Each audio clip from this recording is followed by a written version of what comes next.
There we are. Good afternoon, everyone. My name is Deborah Young and I'm the CEO of the RegTech Association. And I would like to start today by acknowledging the traditional owners of the land on which we are convening this meeting. And I'd like to pay my respects to their elders, past, present, and emerging, and offer a warm welcome to any Aboriginal and Torres Strait Islander friends with us here today. And also a warm welcome to you, members and special guests, and our presenters, Juan Perez and Peter Deans. Thanks very much for making this time. We probably more than a year ago, goodness, this pandemic, the time seems to have flown by so quickly, but about 18 months ago, we conceived the idea of running this series called RegTechOpen4Business.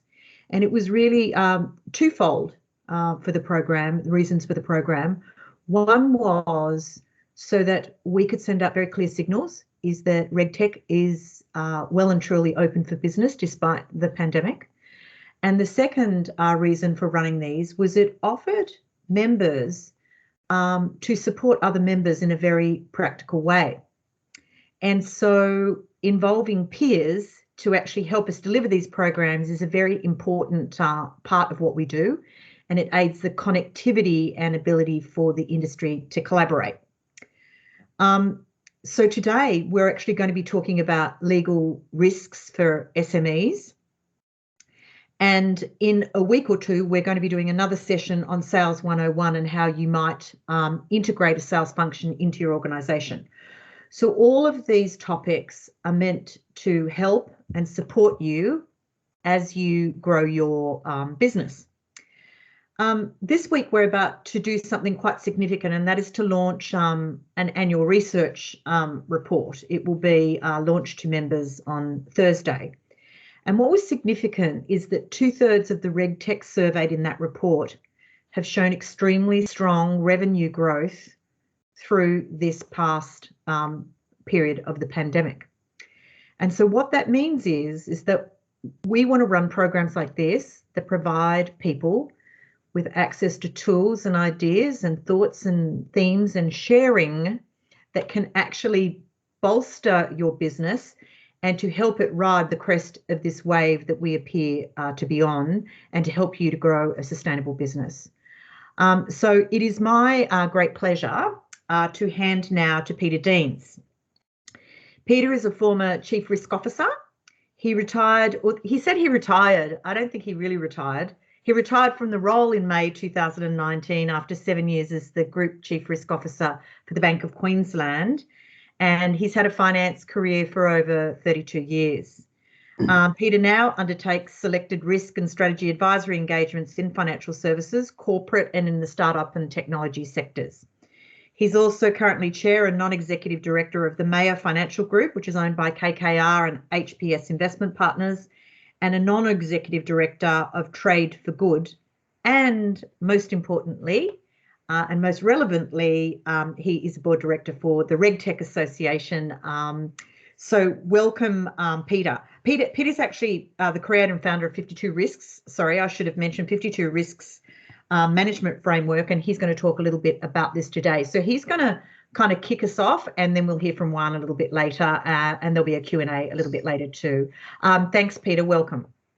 Thanks, Deborah, and thanks to you and the team for putting on this great little mini series. Actually, I think we all get caught up in, and I'll talk about this in the next slide, the complexity of what we do, and I think pared back, I mean, there are some basics that all businesses, irrespective of whether you're small, medium and large, need to really be cognizant of, and legal risks is one of them. I'm just going to talk for a few minutes, and then I will actually hand over to Juan for the main part of the presentation. But I gave a short presentation last year as part of the Pitch Fest for Accelerate 2020, and apologies if there was a few of you on the line who were there, because I've used a couple of the slides from there, because basically my message hasn't changed in terms of risk management for startups and SMEs. And we might just jump on to the first slide here, which sort of illustrates a little bit of the challenge, you know, particularly for startup and small businesses which are growing. And I think experience, tells us that, if you've got a good business proposition, a good idea, well managed and resourced, and, work hard at your client base, I mean, your business will actually grow. I think it's, it's one of those things that, hard work does pay off. And the top graphic just illustrates that as you get larger, more customers, more staff, potentially more geographic locations, your business does actually get more complex. And I know over my sort of 30 odd years talking to business owners and, even part of large financial institutions, sort of middle management and then, executive management, sort of near the end of my career, I mean, more and more time is taken up by actually managing, the less fun side of things, which is operations, administration, personnel. And if you're a, sole proprietor or perhaps a small, small company with only a couple of founders, you have to actually get your mind around quite a lot of risk issues. And again, I've sort of learned and observed over the years that, the best risk managers are actually self-made business people that are millionaires or even billionaires. Very famous story. I'm sure people have heard about Richard Pratt, who I had the good fortune to deal with for many years in Melbourne. He was up every morning, 5 a.m. He walked the factory floor. He would visit every operation. He knew every employee. He knew every customer. And this is even when it became a very large business. And if you talk to Richard about the risks in his business, he had them all up here. He knew every single one of them. Unfortunately, I don't think everyone has the same sort of capacity as someone like Richard, but it just shows that, there are challenges for growing businesses and private businesses that don't have access to the resources that larger corporations have. And the bottom half of the page in front of you here, again, it's a study that was actually done quite a while ago in 1983 by a group of academics in the US and published in the Harvard Business Review. Some of the wording, may not have probably, lasted as long, but they documented what they called the 5 stages of small business growth. I mean, the first stage is embryonic, just starting out. The second stage, and many small businesses, really, stay in survival mode, even, in non-pandemic times. And I know, sort of talking to clients and bankers and the like, the last 18 months, survival has been a larger percentage now from a financial perspective. Success and takeoff is really where, you have to sort of think about the choices, and they're good choices and decisions to make around, where do you actually put your resources? Where do you devote your effort to? And I know, again, through the discussions with the RegTech Association, the RegTech members, I mean, a lot of them have got choices. Do you move into other industry verticals? Do you move offshore? Do you move out of your particular area where you've been successful? And again, I think lots of decisions to be made, which involve risk decisions and resource maturity, the last stage of, well, they call small business growth. Again, I think the term is a little bit clunky, but if you read the article, it really says that it's essentially a matter of allocating resources, not so much finding resources and, scrambling to sort of make ends meet. It's really the business has reached a certain maturity. So that's a little bit of the, the theoretical model. There's not a lot of research that's been done on small business growth, interestingly, and I think there's still a lot to be learnt around what that secret sauce is that makes some businesses successful, some plateau, and some, don't succeed. Maybe a little bit of a segue onto the next slide, which is the start of the 3 slides on 52 risks. A bit of the history on 52 risks. I had spent, many years sort of thinking about, from a credit risk and a lender's perspective, I mean, how do you identify businesses that are more likely to succeed, or, from a lender's perspective, avoid the businesses that are likely to fail? And unfortunately, there's no magic formula here. And I sort of spent the better part of a decade after the GFC, listing down all of the business risks that, that I felt could be categorised in like categories. And 52 risks, it's coincidental, there's one for every week of the year. It is, what I like to think is the definitive list of strategic, financial and operational risks. Some of the risks appear first, and then some are consequential risks. Obviously, if we get to the later slides, there's a lot of operational risks where if something goes wrong operationally, or perhaps from a regulatory and compliance perspective, you have a misstep, it can result in litigation, changes to your business model, obviously financial penalties. It's a free resource, and I'd encourage everyone to go to the website 52risks.com.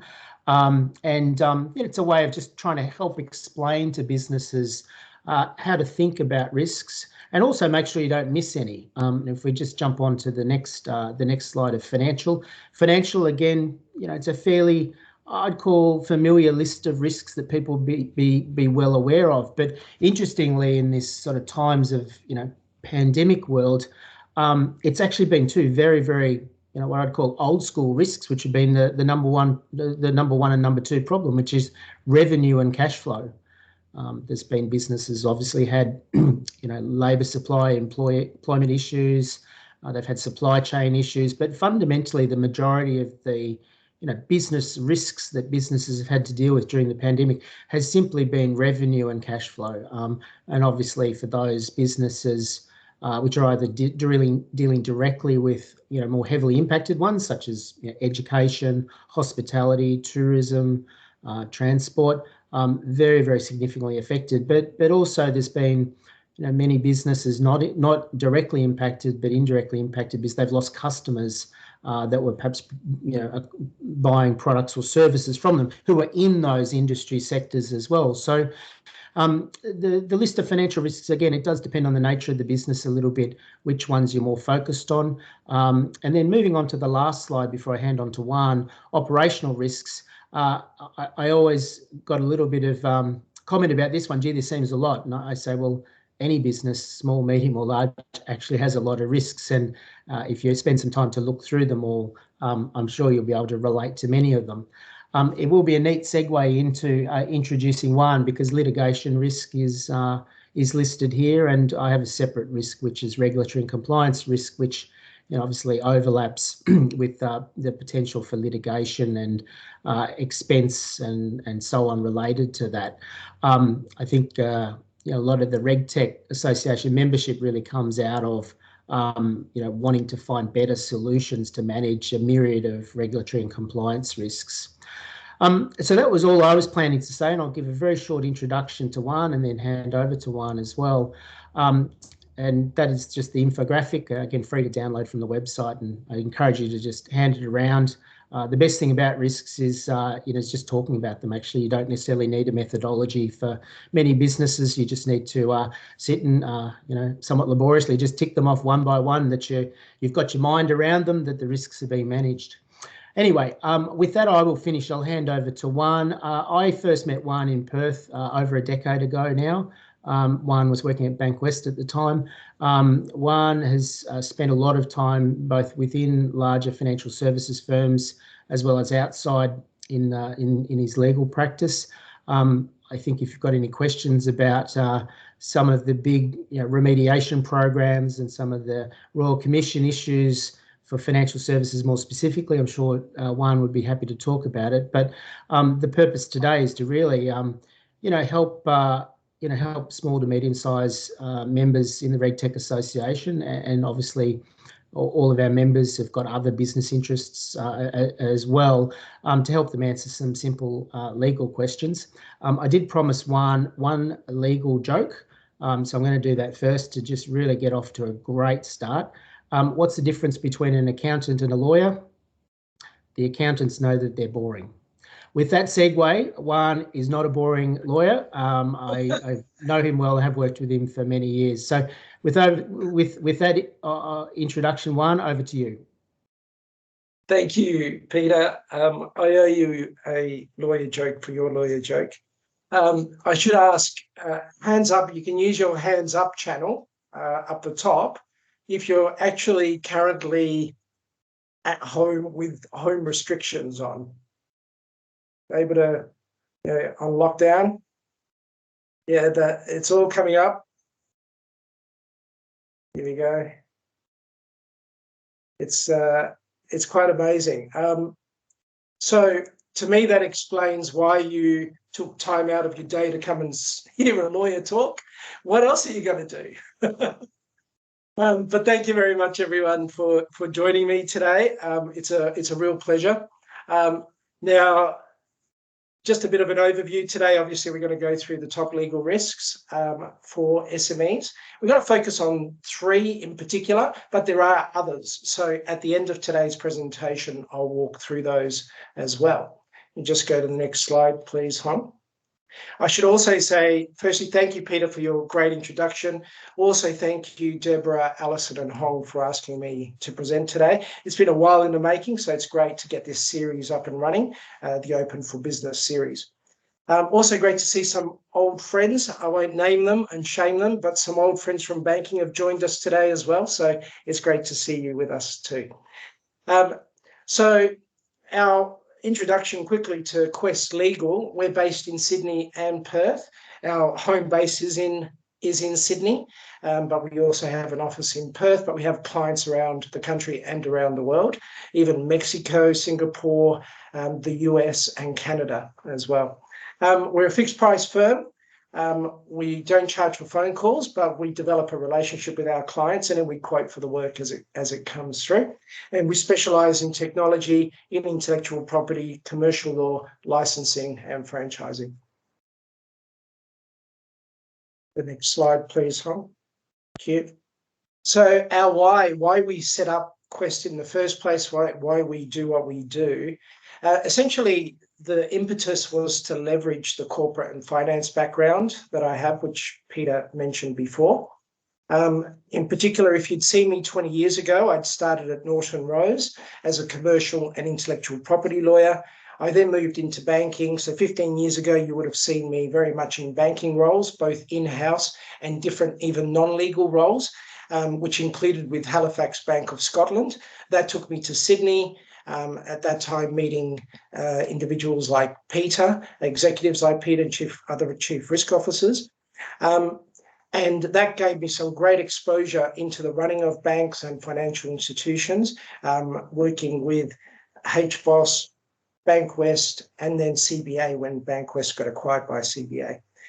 10 years ago, I started up my own practice. And during that time, I also continued to consult for banks, which was where I worked further with Peter when he was the Chief Risk Officer of Bank of Queensland. As Peter mentioned, some of the work there, or a good chunk of the work there was in the regulatory space, which was a significant product remediation program, which we completed for Bank of Queensland and also for St Andrews Insurance, owned by Bank of Queensland, plus other programs and projects, including AML and CTF projects, which a couple of attendees here are involved with as well. So we set up Quest Legal in order to be able to share those lessons with SMEs. And because SMEs need this support and this assistance as much as any other business. So for us, our BHAG, which is our big, hairy, audacious goal, is to become Australia's best fixed price law firm. Thanks, Tom. Today's agenda, I already mentioned, we'll go through the biggest problems and risks we hear from our clients. These are issues, and the case studies you'll see today are real case studies that we've had come up for our clients and how we've resolved them. We'll move on to the next one, Frank. Thank you. So risk one.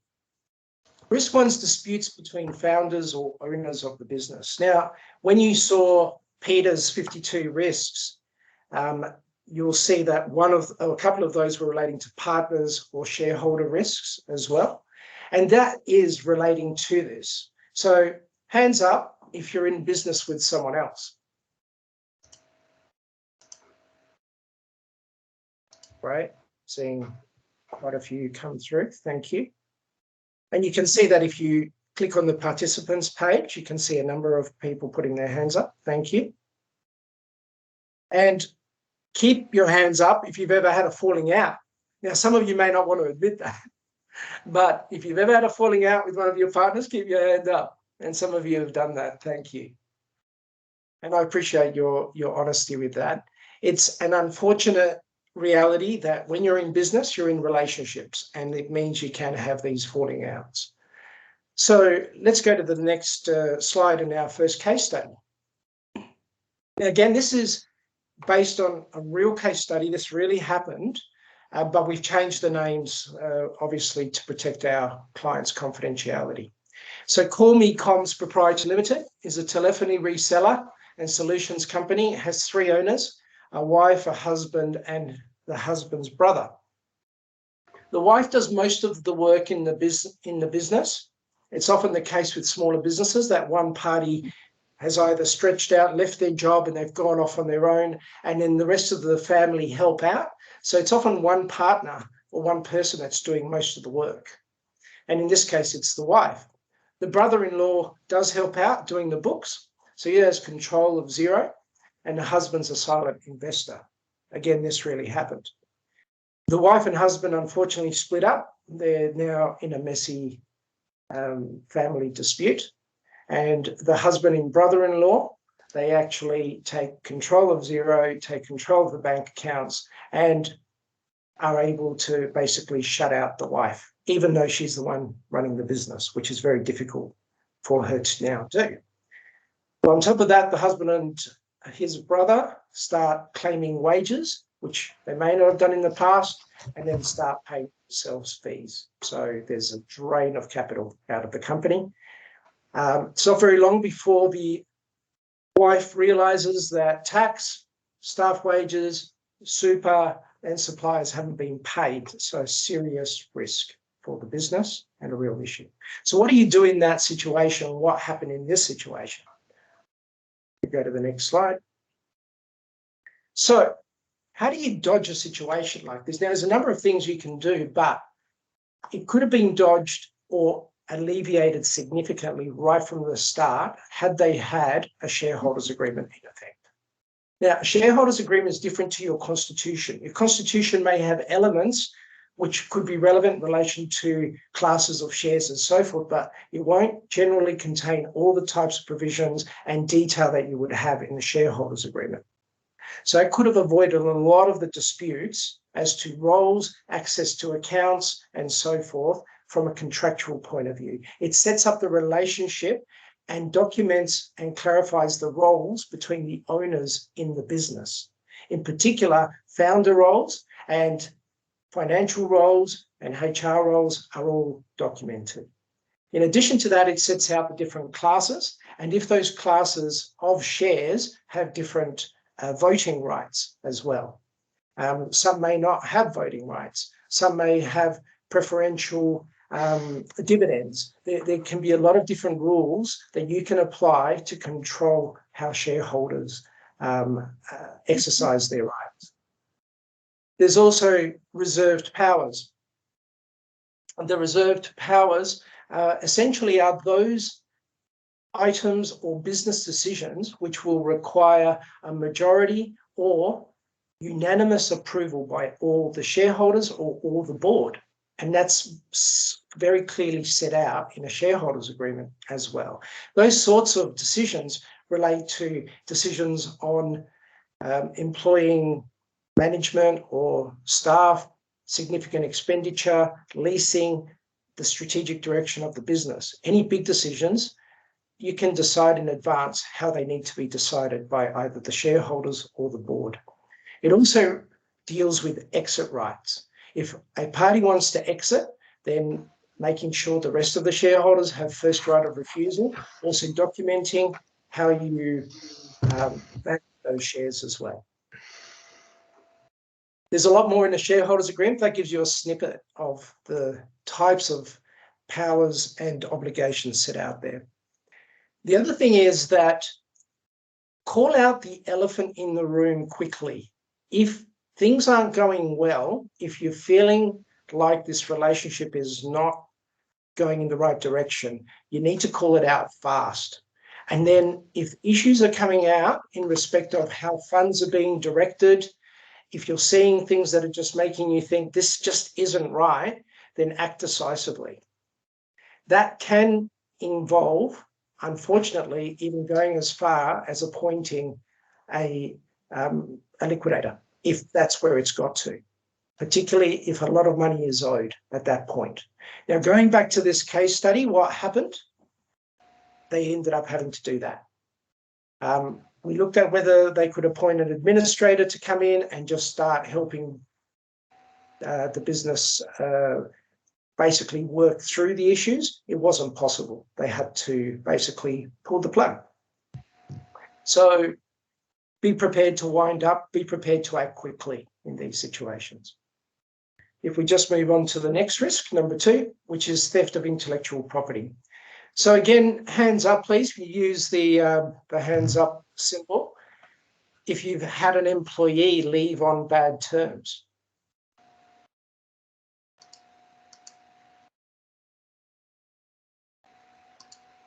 Thank you. Yeah, a couple of you have been very generous with being honest and letting me know. It happens, unfortunately, and it's difficult when it does happen. But keep your hands up if they're now a competitor of yours as well. Not many hands now, but it does happen as well. So just next slide. So again, this is a real case. It really happened, but we changed the names. Flex IT employs Sam as an IT technician for high-end clients. Sam copies files to a thumb drive and then leaves the business and takes a thumb drive with him home. The review shows, and a review done by our client showed that Sam had started a competing business while he was employed.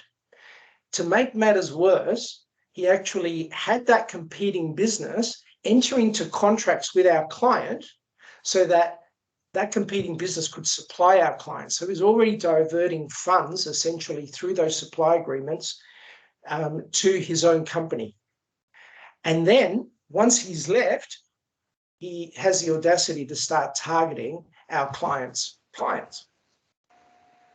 So what do you do in a situation like that? Just next slide, please. So how do you dodge this?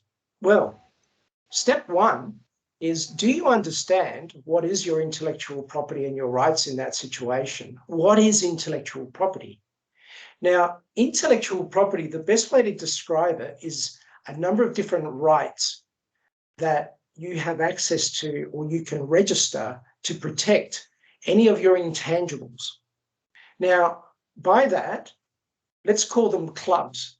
The idea with these clubs of intellectual property is to be in as many clubs as you possibly can.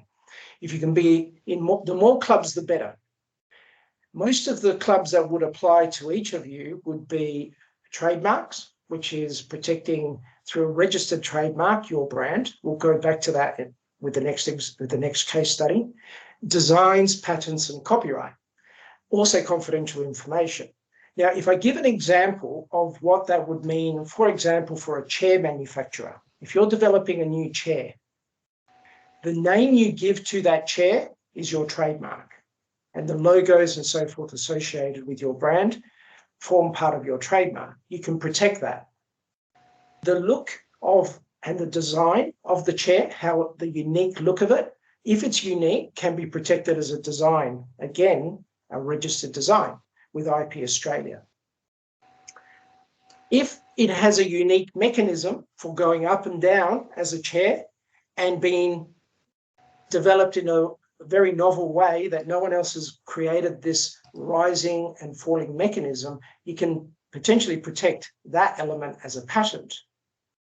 The materials around the production of the chair, the design documents, the promotional materials, any paperwork you've developed around it would attract copyright automatically under the Copyright Act, so long as it's unique, you developed it yourself.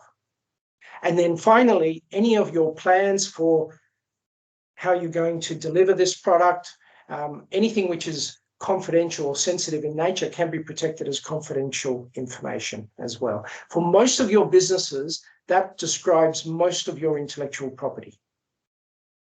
So firstly, where you can, you protect that through registering designs, trademarks, or patents, or making sure that your material are protected by copyright and confidentiality as well. In your employment contracts, now, employees and the work they produce, as a general rule, will be owned by you as an employer. But there are some exceptions to that.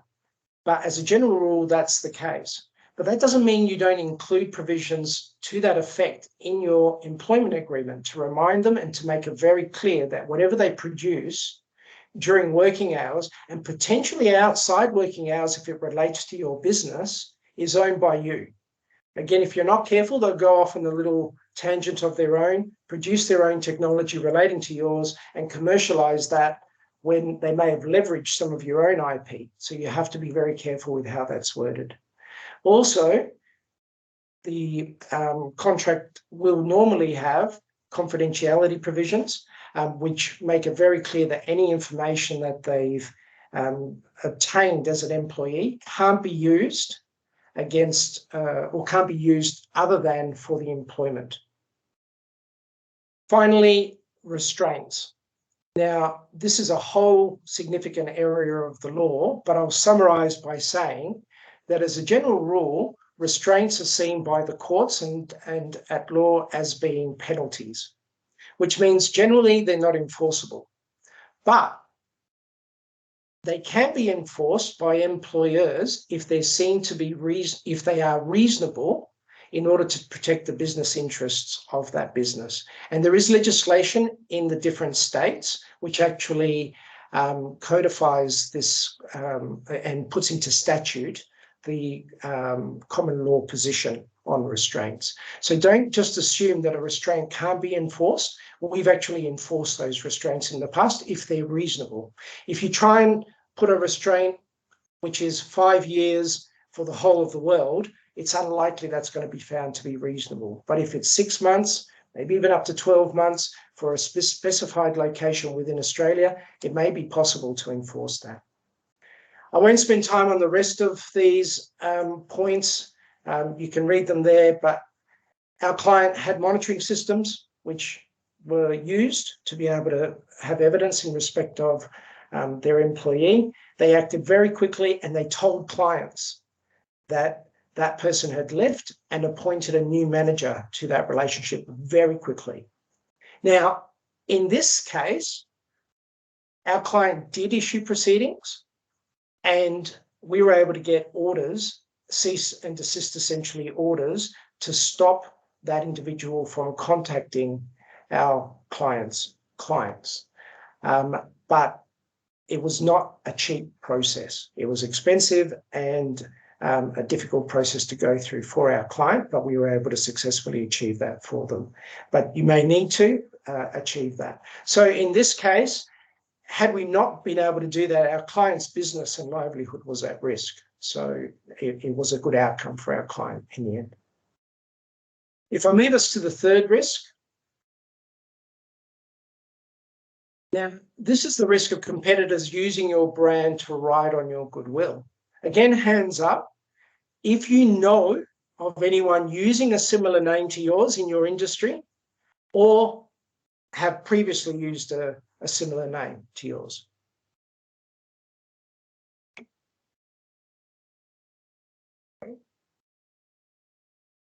Yes, there's a few there. Thank you. Okay. Again, it's a reasonably, believe it or not, common, and a few of you have put your hand up. Thank you. Also, hands up if you've ever known of a client accidentally going to one of your competitors because of this issue.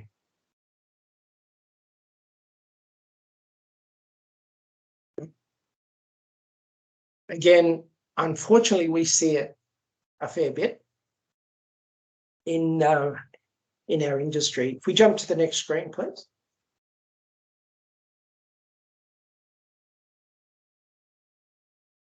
I think we've just jumped out of the presentation.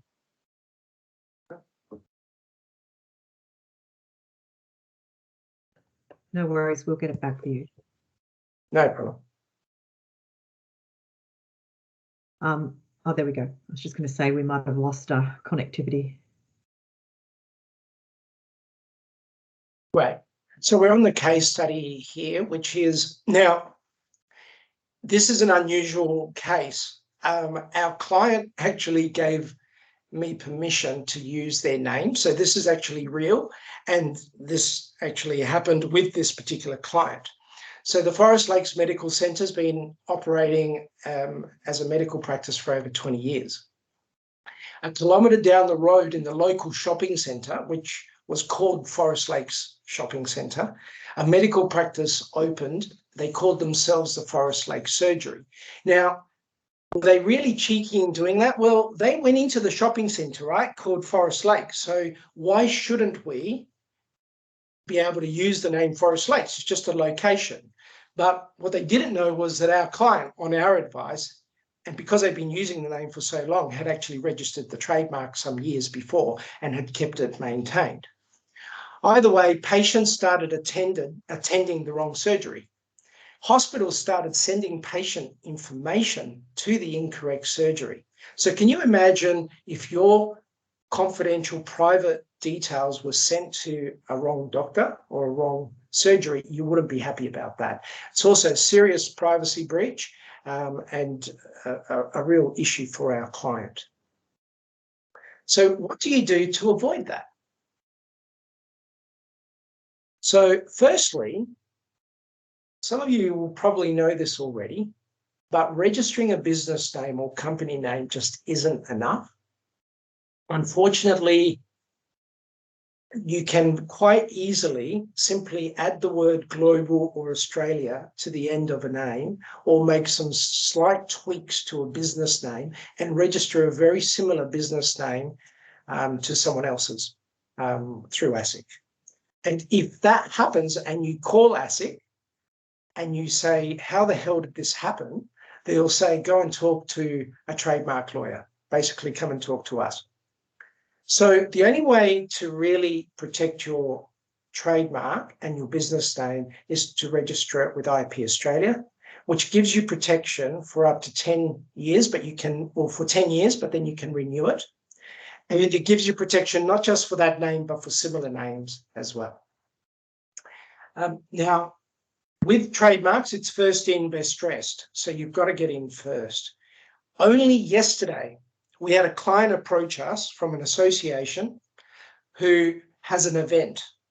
And the name of that event, it just so happens that over the weekend, 2 different associations used a very similar name. And they both found out about each other. And we got the call at midday yesterday to say, we need to register a trademark. Now, within a couple of hours, we got instructions, we got logos, we registered the trademark. The other side got in half an hour before we did. It rarely happens, but it can happen. The good news is we think they stuffed up because the way they registered was wrong. They were in a real hurry. They just did it wrong. So we think our clients are going to be okay, but it just goes to show that these things do happen. It only just happened yesterday for one of our clients. Another important point to make here is if you are online and there is a potential for you to be selling internationally, then inadvertently you could be in breach of someone's trademark overseas. And this very matter happens regularly, but has been the subject of a big case in the US called the Ugg boot case. You all know about Ugg boots, I know. But this particular case involved a Western Sydney manufacturer of the Ugg boot who sold his product online. And in 2016, he sold 14 boots to a few clients who were in the US. They were only worth about $2,000. It just so happens that a couple of the buyers were actually investigators for Deca, which is a giant, a footwear giant in the US. And Deca has taken out the trademark ownership for the word Ugg in 130 countries, including the US. So they issued proceedings against the Western Sydney manufacturer and actually got a judgment against him in Chicago. $450,000 US as a judgment against him and legal fees. So he's up for around $1 million at the moment. Now he's appealing that decision. He's gone through that. He's going through that process now. His first appeal failed. So he's not in a great position. That could mean the end of his business. Again, when it comes to issues of this nature, you've got to act quickly, if need be, issue cease and desist, and be prepared to initiate proceedings. Going back to Forest Lakes Medical, what happened was their initial reaction was, what's the big deal? You know, we're in a shopping centre, we're allowed to use the name. So after hitting them with the cease and desists and with details of our trademarks, they went to their lawyers, and their lawyers came back to us and agreed to a time frame, which was quite quick, to change their name, their branding, and that was a very expensive exercise for that other company, but it reduced any of the damage to our client. So that was a real success story for us. We move to the next slide, please, Hom. So what does all this mean for you and your business? Well, you can see that there's a number of these risks you may not even know are there. So what we've got here on this slide and the next slide are the 6 key risk areas that we see. We've only covered 3 today. I'd need another hour or so to cover all of them. But again, if I walk through each of these, if your score is low in having done these key actions or completed these key actions, then that's an opportunity to work on and get these things right. And we're happy to share these slides after this event and for you to look at this roadmap. But we already talked about ownership disputes and the importance of shareholders agreements. It's not just shareholder agreements, it's key person risk as well. What Peter raised in his 52, one of his 52 risks. You can have buy-sell agreements, you can have key person insurance in place to help mitigate those risks if one of your partners dies, for example. Third-party disputes and winding up action. So how you structure your business right from the get-go is really important. How a lot of the big players operate in this space is they'll actually hold their important intellectual property and core assets in a non-trading entity. If it's not trading, it's less likely to be sued. And then they license those assets and that technology to a trading entity, and that license essentially says that in the event that there is an issue, they have the holding company has a right to terminate that license.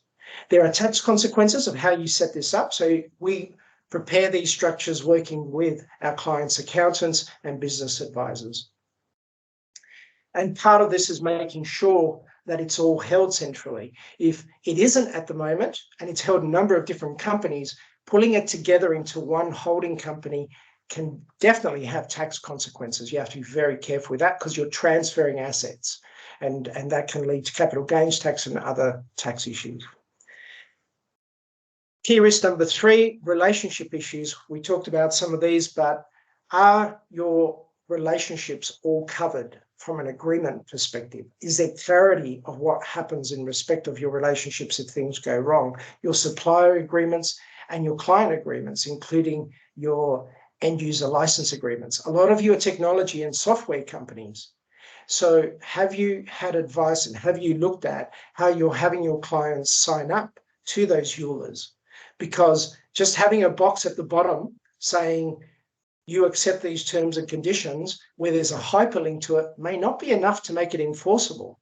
You have to be able to show that there was the opportunity to read all of the terms and conditions. They have to come up on the screen. So we advise a lot of our clients in this space as well. Also, a lot of our clients have referral agreements and arrangements in place with their clients. And they can be great at the start and then lead to issues. So we make sure they're documented for our clients. On to the next one, please, Hom. Again, I'm conscious of time, but staff disputes and IP breaches we've already covered. The one area we didn't go into is that a number of our clients come to us and they haven't actually employed individuals. They've brought them on as independent contractors. Now, this is a whole other topic, but there have been situations where we've said to our clients, actually, that's sham contracting. When you look at the fact that those independent contractors have been with our clients for a number of years, it's probably an employment agreement and entitles those individuals to all the employment entitlements that they would be usually entitled to under the Fair Work Act. So you have to be very careful with reviewing and making sure these arrangements are properly in effect. IP leakage we talked about, so we won't go into. And then finally, this is a whole topic in and of itself, the regulatory framework. As I mentioned before, this has been my world with financial institutions and insurance companies, where I did a lot of work with Peter in the past, and Peter's an expert in this space as well. And that is making sure you understand all your regulatory requirements as they change, because they do change, ensuring all licenses are in effect, but also establishing an open and transparent relationship with your agencies. Finally, if we just go to the last slide, and we've just got a couple of minutes, but if I could ask each of you on your chat channel, if you just open the chat and just tell us what your biggest takeaway has been from today.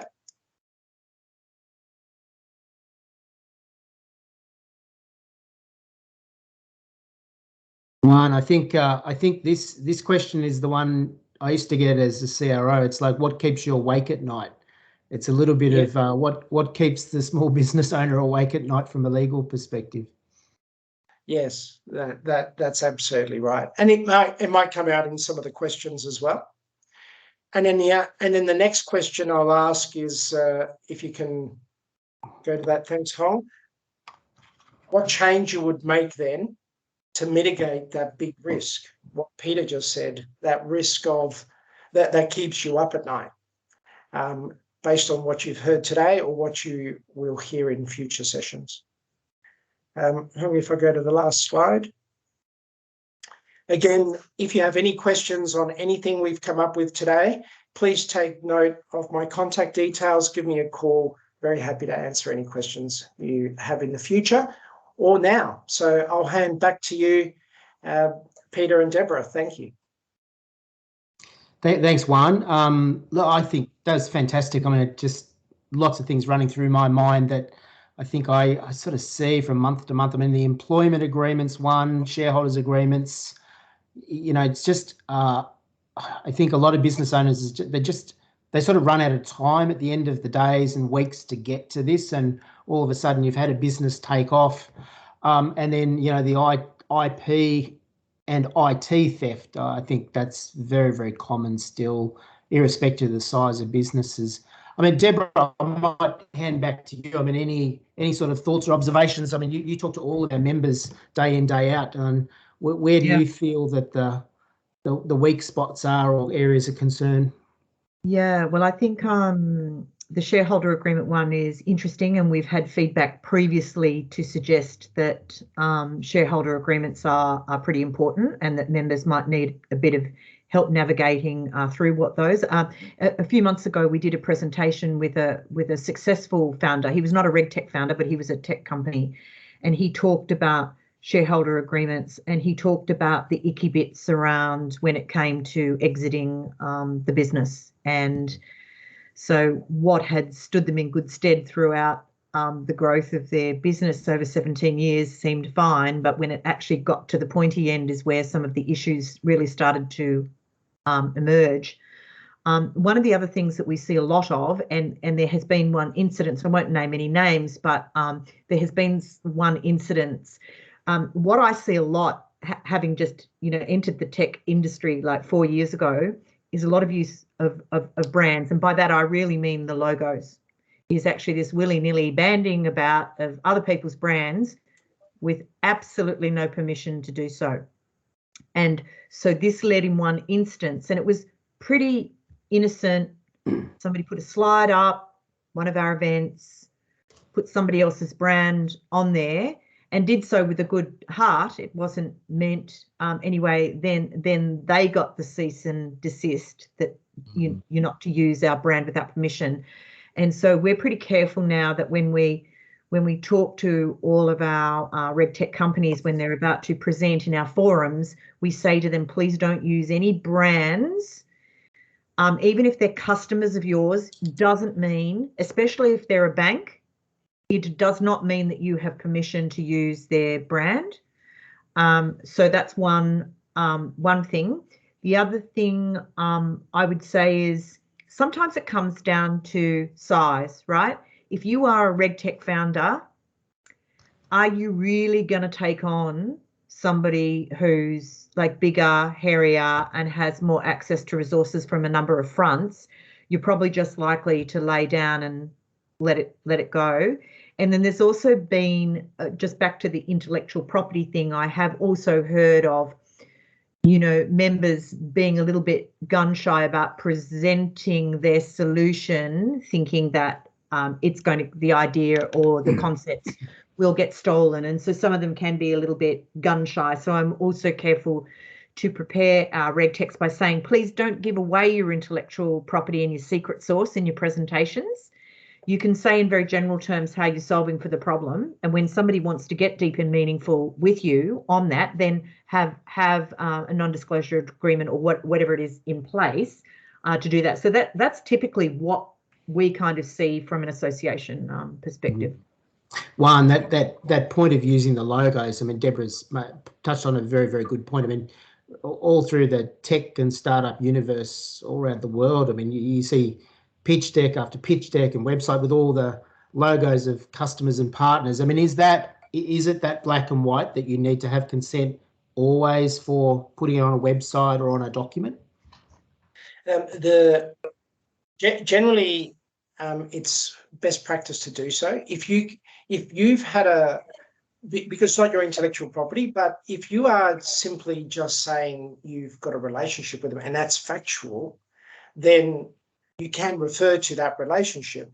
The problem is that it can open you up to claims of misleading and deceptive conduct if in reality you don't have a relationship or it's been only cursory in the way you've touched with them, because you're giving this impression that you've got this massive relationship with them when in reality you don't. And I can see why some of these businesses want to do that. But as a general, my advice to our clients that want to refer to third parties is just get their consent or include it in your contract that you can refer to the relationship. Because the other part of it is they may see that they may have entered into the relationship with you confidentially. Mm. You disclosing that could be a breach of your agreement with them in the first place. So it is an area you've got to tread carefully with. Bit of a minefield, isn't it? Deborah, we had a question from Rick Rolfe of me just around regulatory compliance risk, and I might answer that question with a question for Juan as well. I mean, I think, just generally, in my sort of work, I will actually say to clients, look, you need to be very clear on what regulations, what your compliance obligations are. They may be bespoke for your industry. They may be more general ones and things like, the Privacy Act, or if you've got turnover over, I think it's 50 mil one, whistleblower, you need to have a whistleblower, policy and processes in place to be compliant.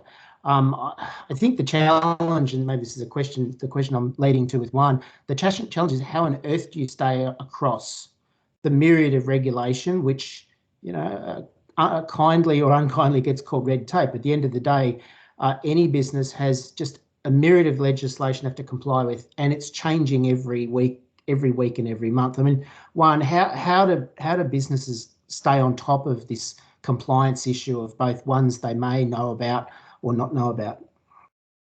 The good news is that, and you'll see it through members in the RegTech Association, the explosion of RegTech companies that are specialising in this space about providing their clients with a summary of the major legislation that they have to comply with and changes as they go about that as the legislation changes. There's a lot of solutions which you can purchase already, and there's a few of our clients that have gone into that space because they see a real opportunity there. And I won't name them because I may not want to be named, but one of them we've worked together on, Peter, in the background. So I would be, if any of the members here want to come to me, I'm happy to actually recommend a few of these companies that are good in this space. If it's a very discrete, client matter, for example, we had a client come to us because they were launching Bitcoin ATMs and they wanted advice on the regulatory regime. They had no idea where they were starting. They didn't even understand the AML implications of what they needed to do and know your customer, and how are they going to actually identify them if the first time they rocked up to an ATM was the first time they were going to create an account. We had to walk them through that whole process. So get advice and access the systems out there which are available to you quite economically to get updated.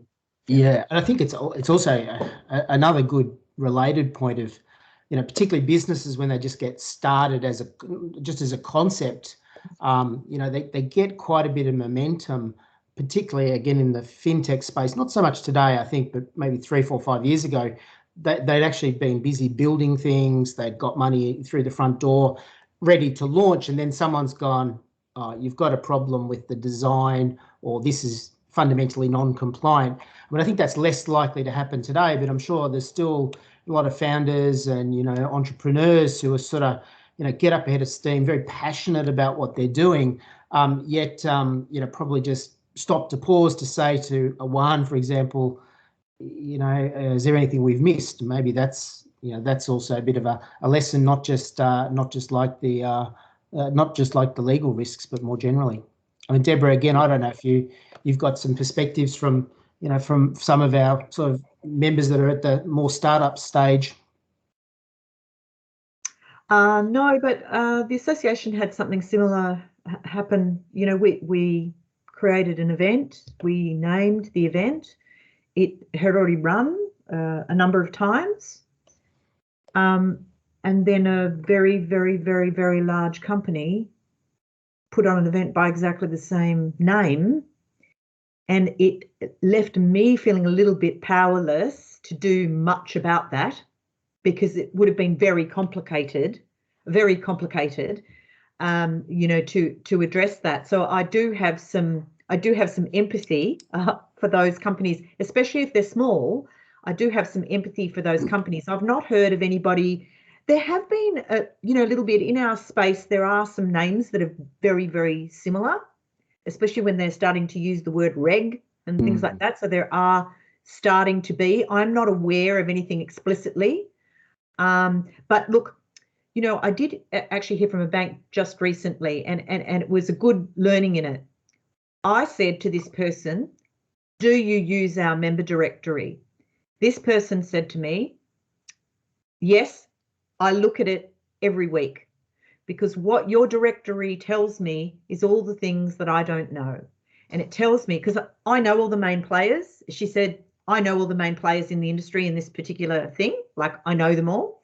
But what your directory tells me is all the things that I don't know. And actually, what it also can serve to do is highlight some of these very things that we're talking about, is whether your brand actually looks like somebody else's and whether it sounds like somebody else's. And even if nobody's actually contacted you about that, maybe you want to think about that going forward, about whether it looks and sounds a bit too similar to something else, and whether you actually decide to make a departure in your own right. And maybe worth doing a Google search as well to see if someone else pops up. Yes. Deborah, I'm just conscious of time, 5:29. We should formally hand back to you to wrap it up. Yes, thank you.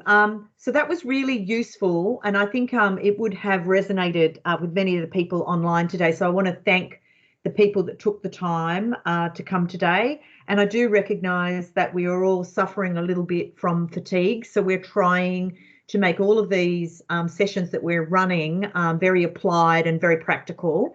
And thank you, Juan, for the offer as well there for people to contact you. So I'd urge you, if you have some more questions, and as you can, as Juan said at the very beginning, he has a refreshing new way of being able to offer legal services to people, and that's for a fixed price. And so that almost doesn't make sense, make sense for a lawyer to say that. So I'd urge you to get in touch. And I can now see Are there other questions coming along here? We'll try and address them after the session. What you will also see on this slide is this Thursday we're launching our research report. So if you're a member, please come along and register for that. We've got a sales one next week, which is going to be super cool.